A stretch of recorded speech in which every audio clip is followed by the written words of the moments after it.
Book 2. Canto 12. Dasaratha's Lament. The monarch, as Kakeyi pressed with cruel words her dire request, stood for a time absorbed in thought while anguish in his bosom wrought. Does some wild dream my heart assail? Or do my troubled senses fail? Does some dire portent scare my view?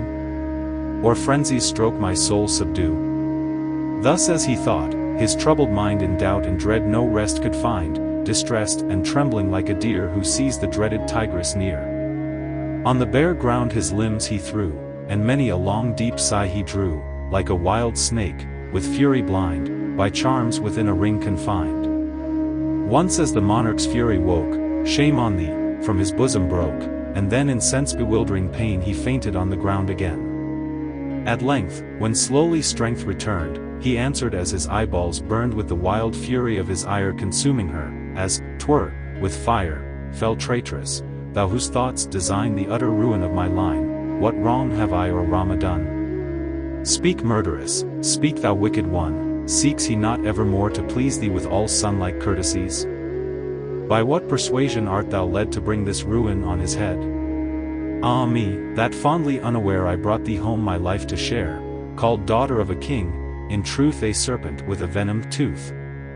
What fault can I pretend to find in Rama praised by all mankind, that I my darling should forsake?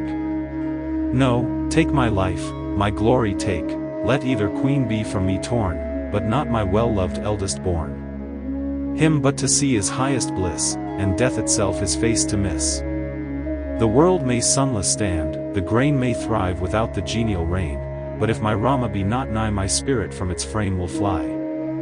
Enough, thine impious plan forego, O thou who plottest sin and woe. My head before thy feet, I kneel, and pray thee some compassion feel. O wicked dame, what can have led thy heart to dare a plot so dread? Perchance thy purpose is to sound the grace thy son with me has found, perchance the words that, all these days, thou still hast said in Rama's praise, were only feigned, designed to cheer with flatteries a father's ear. Soon as thy grief, my queen, I knew, my bosom felt the anguish too. In empty halls art thou possessed, and subject to another's hest. Now on Ikshvaku's ancient race falls foul disorder and disgrace, if thou, O queen, whose heart so long has loved the good should choose the wrong. Not once, O large-eyed dame, hast thou been guilty of offense till now, nor said a word to make me grieve, now will I now thy sin believe. With thee my Rama used to hold like place with Bharat lofty-souled. As thou so often, when the pair were children yet, wouldst fain declare. And can thy righteous soul endure that Rama glorious, pious, pure, should to the distant wilds be sent for 14 years of banishment? Yea, Rama Bharat's self exceeds in love to thee and son-like deeds, and, for deserving love of thee, as Bharat, even so is he. Who better than that chieftain may obedience, love, and honor pay, thy dignity with care protect, thy slightest word and wish respect? Of all his countless followers none can breathe a word against my son. Of many thousands not a dame can hint reproach or whisper blame. All creatures feel the sweet control of Rama's pure and gentle soul. The pride of Manu's race he binds to him the people's grateful minds. He wins the subjects with his truth, the poor with gifts and gentle ruth, his teachers with his docile will, the foemen with his archer skill. Truth, purity, religious zeal, the hand to give, the heart to feel, the love that ne'er betrays a friend, the rectitude that naught can bend, knowledge, and meek obedience grace my Rama pride of Raghu's race. Canst thou thine impious plot design, gainst him in whom these virtues shine, whose glory with the sages vies, peer of the gods who rule the skies? From him no harsh or bitter word to pain one creature have I heard, and how can I my son address, for thee, with words of bitterness?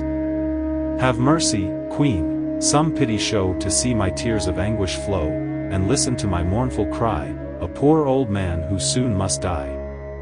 Whatever this sea-girt land can boast of rich and rare from coast to coast, to thee, my queen, I give it all, but oh, thy deadly words recall, oh see, my suppliant hands entreat, again my lips are on thy feet, save Rama, save my darling child, nor kill me with this sin defiled.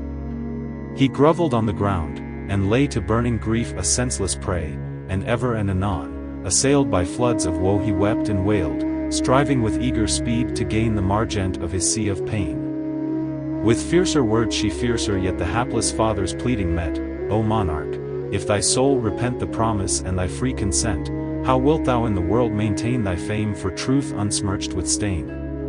When gathered kings with thee converse, and bid thee all the tale rehearse, what wilt thou say, O truthful king, in answer to their questioning? She to whose love my life I owe, who saved me smitten by the foe, Kakei, for her tender care, was cheated of the oath I swear. Thus wilt thou answer, and forsworn wilt draw on thee the prince's scorn.